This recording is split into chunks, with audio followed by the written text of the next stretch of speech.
kick it off with The Evil Dead. 1981's Evil Dead. Yeah. The Evil Dead, not Evil Dead, the remake. Right. The Evil Dead. I don't mind the remake. We're not going to talk about the remake today. No, because I haven't seen it yet. I honestly don't mind. It was actually a pretty. Yeah, when you told me for what it was. Yeah. You know, and I even know, I hear that the talk is doing an Evil Dead 2 with an Army of Darkness 2, and then splicing it up. So we'll see what happens. That was the original talk. And I guess it's the Evil Dead versus Bruce Ash Campbell, versus Bruce Evil Campbell's Dead. retired now. So. Oh, he is. Yeah. Oh, so that's it for the show. They canceled it after season 3. Oh, managed to get 3 seasons. Okay. His response was, "And now I'm retiring as Ash." What else is he really going to do? You know. He's got Raimi dollars coming out the wazoo. Oh, yeah. Yeah, he's good for forever. Speaking of which, what's the last movie Raimi did? I was thinking about that. I was actually looking at that today. The last movie he actually did was Oz the Great and Powerful. That one with James Franco. Really? That was a Raimi movie? Yeah, that was a Raimi movie. I did not know at all. I just remember hearing about, I saw the previews and I thought, oh, okay, that's interesting. Yeah. It's a weird movie for Franco, but I guess it's not in retrospect. I didn't realize that was his last movie. Yeah, so his last movie. He's done a few TV shows, like episodes of TV shows. What the hell does he really have to do, though? I mean... The money from Spider-Man, I'm sure he's... don't forget Drag Me to Hell. Drag Me to Hell. Box office smash. Love Drag Me to Hell. That was so good. Love Drag Me to Hell. Oh. In fact, I think we'll probably have to talk about that one next October, too. Yeah, I have to agree. I love that movie was an allegory for anorexia. We'll do that one. We'll do Babadook, because that's an allegory for grief. Babadook. The Babadook. Babadook. Yeah, I know. Oh, man, that movie is so good. It's a good movie. It's the one and only review I ever wrote for High Def Ninja. Yeah, and then never again. Never we started doing this shit, so what was the point? Yeah. You got your name out there for one article. One article, and it met with rave reviews from you. Me. So I really appreciate that rave review. I should have said just review. Number one critique out there. Yes. Okay. 1981's The Evil Dead. Now we're going to dive into Evil Dead 2 and Army of Darkness. But I'm going to kick off by saying Evil Dead 1 after rewatching them. And I felt this way before, because I've watched these a lot more than you have. I've seen them since 15 years ago. Yep. Evil Dead 1 is my favorite Evil Dead movie. Okay. Yeah. Yeah. I mean, I can't say anything else except, okay. So, hey, we're going to kick it off with my favorite. Okay. And which one was your favorite after watching them all? After watching them all, I'd have to say Evil Dead 2, surprisingly. Really? Okay. Because, that's actually a lot of people's favorite of the series. Only because... Actually, we'll wait for it. But I mean, I still really like The Army of Darkness. But for, the movies themselves, Evil Dead 2. The character, I feel Ash is the best in Army of Darkness. Okay? The Ash that we all think about is in Army of Darkness. Yeah. He's not in any other movies. Obviously, in the first one and obviously in the second one, he can't be to a certain degree. So that works for me. It's disappointing that we won't get to see, Ash in the utopia or post-apocalyptic future. I know, right? That part, I think that would have been the nice swan song to go on. Ash versus Evil Dead, it doesn't pick up in the end of Army of Darkness. Yeah, don't tell me too much because I haven't seen anything. I won't tell you what's about. Yeah. It doesn't pick up in that spot. Which is super disappointing, especially because, you watch the end and he's an S-Smart. He's, practically hooking up with that broad, and you're like, oh man, this is awesome. And then you read that, one of the endings, even for 2, was the post-apocalyptic, and then, of course, they were like, well, let's do it for this one, and they're like, no, let's do happy ending.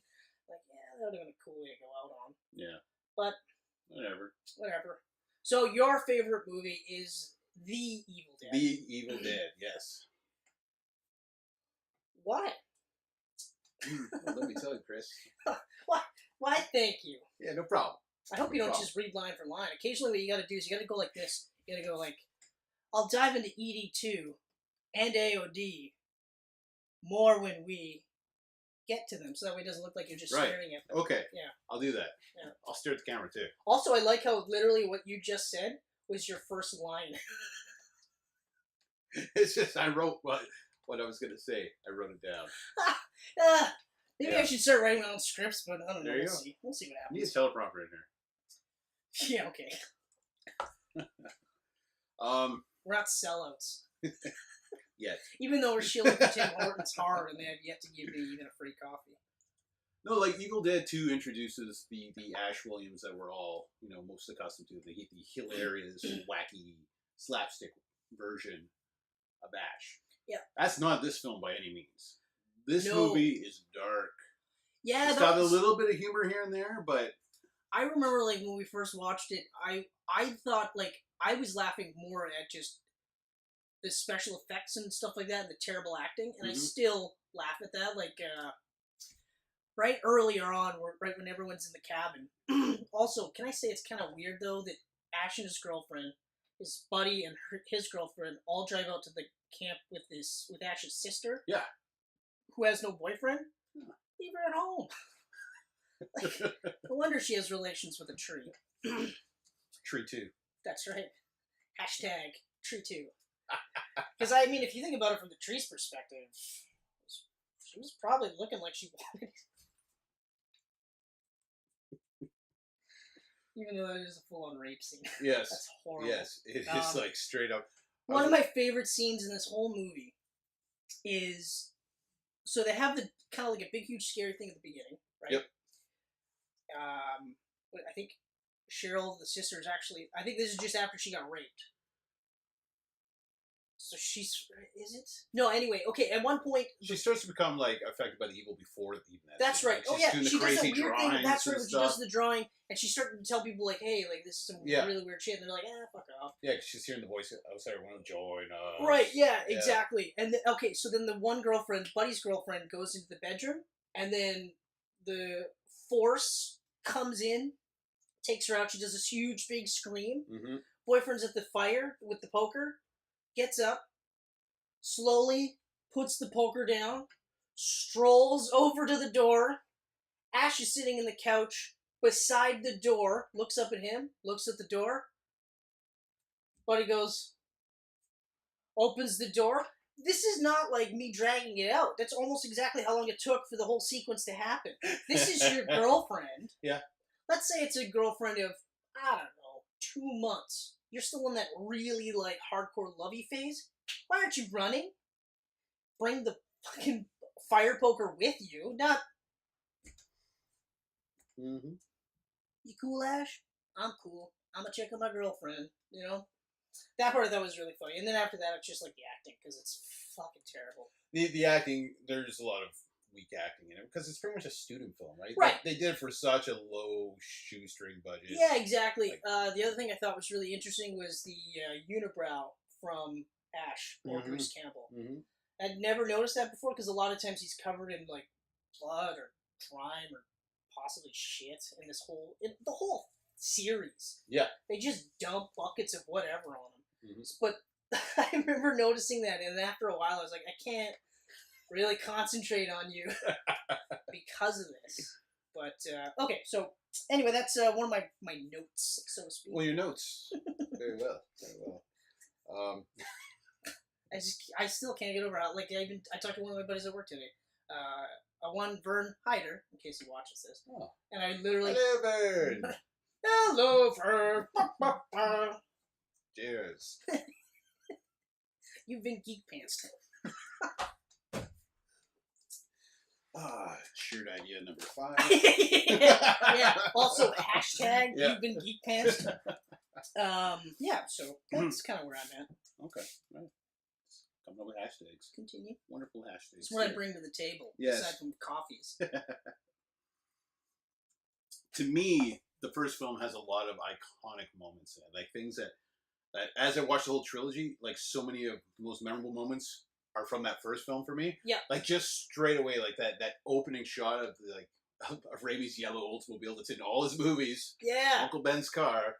Just driving through the bush, and just that shot of it falling in the car, and then you see the cabin in the distance. And just that's such a really great shot. I love that shot. I remember you were raving about that shot when we watched it the first time at your place, and you were just like, just check this out, this out. And I was like, yeah, it's really, really cool. But like when I watched it again, like that was really cool, and plus I really loved the sound effect of the Force as it's moving, and it's just like, oh, I was over. like, man, that is so You know cool. how hard that tracking shot must have been with the equipment they had back then? Like, they're going, like, over swamps and through the bush. And... Yeah, like, up and around, and, like, doing, like, crazy drone maneuvers before they could even think of a drone and a camera. Like, that's... I was, like, really amazed by even just the high-quality, shitty effects, I guess. No, low-budget effects. Yeah, because a lot of this is very low budget, but it's actually really well done. But like low budget in the sense like it's real and gross looking. Yeah, like the makeup is really creepy. I was saying that again. We were talking about this morning, and I just I loved that, and I think this is probably why maybe the first time around I was like, it's just a poor man's Evil Dead 2. Yeah, and it is to a degree, but there were shots in Evil Dead that when they remake them in Evil Dead 2 with the better budget and stuff, that I was like, it looked scarier in Evil Dead because of that griminess. Yeah, it was just exactly. The shot where the sister is stabbing Ash's girlfriend in the ankle, and it's just like twisting it around, and like know that that's fake. You know that it's a completely fake, like just dummy leg and whatever. But between that and the sound effects, like you could actually hear the cartilage of the bones, and you're just like, ugh, that's gross. And I had my headphones on, so I heard it. So I was like, not cool. Yeah. But yeah, so that is one of the things, because with Evil Dead 2, the monsters were too polished. They were. Aside from the tree, which I thought was awesome. Yeah, tree looked great. Tree looked fucking crazy cool. But 2 is in a weird position. We'll talk more about that. Yeah. But, I don't want to get too far ahead. Yeah. But no, I loved the low budget feel of this. I did. And that's like with a lot of indie horror movies I watch these days too, because these guys don't have the cash to put in the high tech CGI and whatnot. Yeah. So they're doing everything on that shoestring budget with the makeup and the corn syrup dyed red for the blood and just sticky, gross, dirty crap. Yeah, but it makes it more real. Like there was one shot that I thought, when the house starts bleeding. Yeah. And there's that one shot of the blood coming into the light bulb. I was like, that is awesome.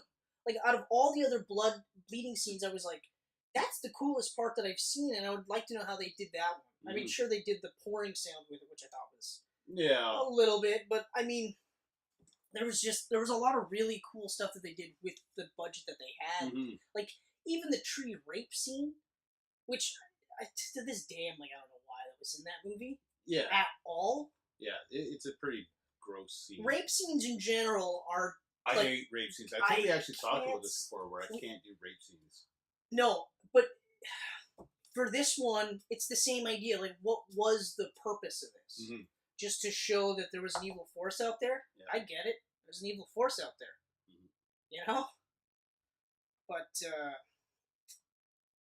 I mean, take that part out of the movie. I guess it was kind of like, the evil is going into her now.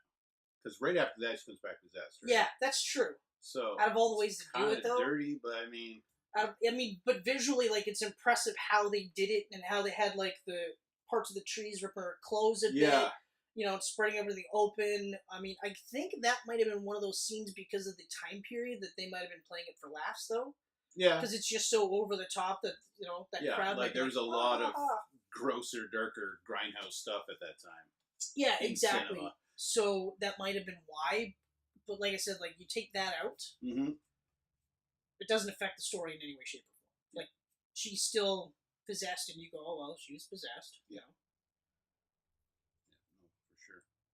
But I agree, like, the low-budget special effects really helped it. Also, before you say your part, I'm going to see if I can jump ahead and cut you off a little bit by saying this is also the one that's the most genuinely scary out of all three. It is. There are a couple of parts in Evil Dead 2 that have a scare factor. But again, like, we both know that the Evil Dead was played as a straight horror flick. Oh, yeah. It was supposed to be a straight horror. Horror was huge at that time. Right. Like, this is coming off only a couple years off of, like, Halloween and Friday the 13th. And like, it came out at the same time as those. Yeah, exactly. No, I think this is actually before Nightmare on Elm Street, too. I think that was 80. Yeah, I think you're right. I think you're right. 82, 83, I think. Yeah. But yeah, it definitely wasn't in the 70s like Friday the 13th. Well, Friday the 13th was 80. Was it? 1980. I thought it was 77. Uh, What am I thinking of? Am I thinking of Bad Valentine? oh. Well, Halloween was 78, I believe. And I think right before that was Black Christmas. Black Christmas, that's what I was thinking of. That's like the first recognized slasher flick. That isn't like Hitchcock's Psycho. Yeah, that's right. That's pretty much the first, I think. Yeah, that's right. Yeah, you are correct. Yeah. Black Christmas. Black Valentine. Black Christmas is a pretty creepy movie. Yeah. I watched the trailer. Or no, I didn't watch the trailer. I watched a clip of it or something, and I remember just being like, I'm not in the mood for this. Mm-hmm. Nope. Like, I'm not a huge horror fan. I do like horror movies. Yeah. But, like, my horror movies were more like, Nightmare on Elm Street, Child's Play, like, stuff like that. The ones with a tad of humor to them, right? Well, Child's Play 1 is dark. Yeah, actually, so is the first Nightmare. Yeah. But they added humor after. It wasn't until... They pulled an Evil Dead. Yeah, in fact, with actually both movies, it wasn't until, like, Nightmare on Elm Street 3 and Child's Play 3 that they started playing it more for laughs. Yep. And then, of course, Bride of Chucky. Yeah, and then they went right into the humor. Yeah, Bride of Chucky and Freddy's Dead were just straight up, like, gore, like, slapstick. Yeah. Yeah. But, I mean, I figure they gotta keep trying to come up with market right, and movies that are rated R don't do as well. Used to not do as well. Used to. Yeah, whereas But, like, now, horror is basically the genre. Like, if you want to make money with a low budget, do horror. Yeah. Do horror. Yeah, do I mean, horror. look at the new Halloween that just came out. Made for $10 million. It's like the second biggest horror movie of all time already. How was it? I enjoyed the hell of it. Oh, yeah. Oh, yeah. I'm going to go again Halloween night. Oh, wow. Ballsy. Well, I guess it's not ballsy if you already know what happens. I do know what happens. I like that they called him the Shape again. I thought that was, like, in the reviews and stuff, and they called him the Shape. I was like, oh! I know. I love it. That's so It's actually cool. in the end credits, too. It says The Shape.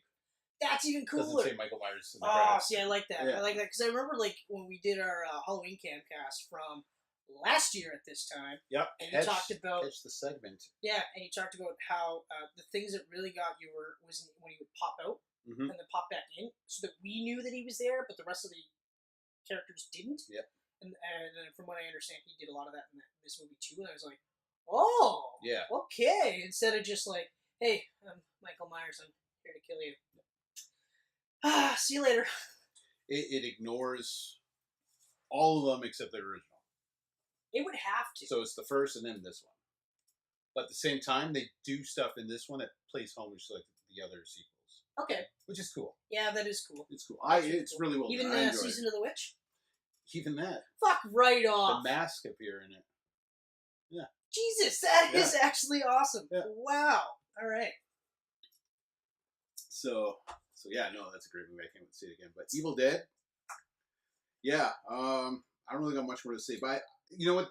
The cast, like you said, was kind of rough.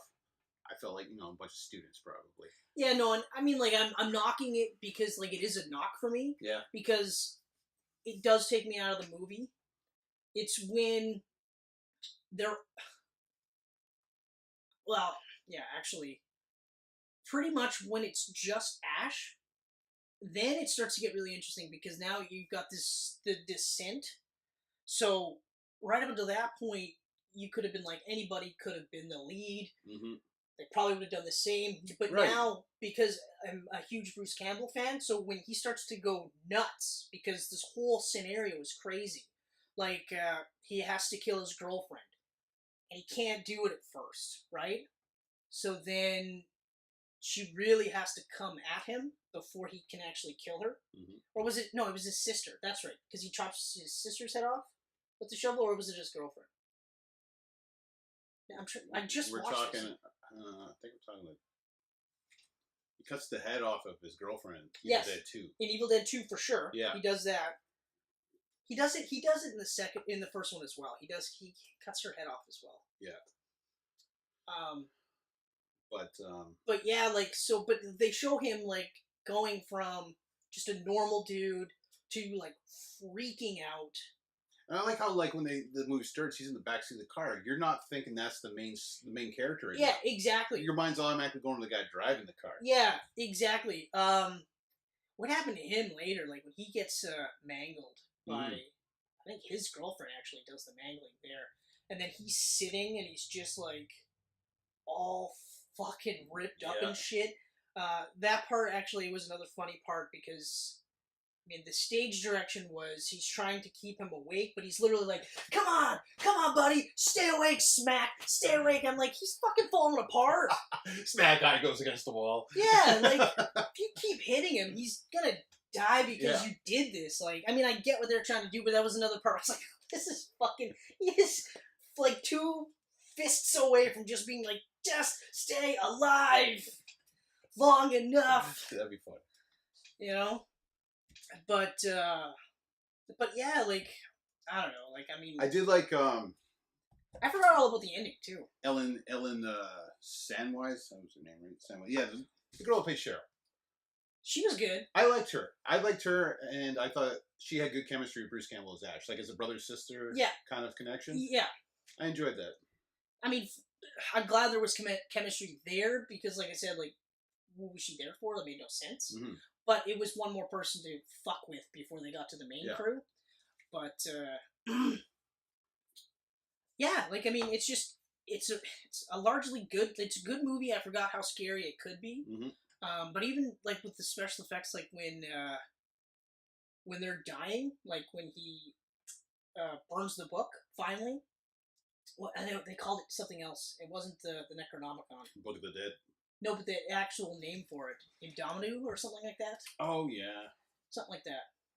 Yeah, they don't call it till the second one, right? That's right. The second one they call it the Necronomicon. Yeah. And the second one is where they have the sighting of the lines and stuff like that. Yeah. Like,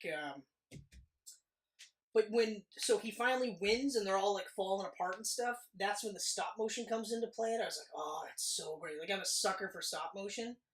Like, and even in the second one, that was another thing that they had. Second has a shit ton of stop motion. Oh man, and this one really only has in that final scene where they're kind of like turning into skeletons and and then the hands come through. Like back to back, and it's just like this, and then like that. I was like, oh god, why? Gross. Why that one? You know. And then the Force comes after him, chases him through the house, and then that's it. And a cut, boom, done. Yeah, and I was like, what the fuck? I forgot all about that ending. I was literally like, I can't. How the fuck? Yeah. You know?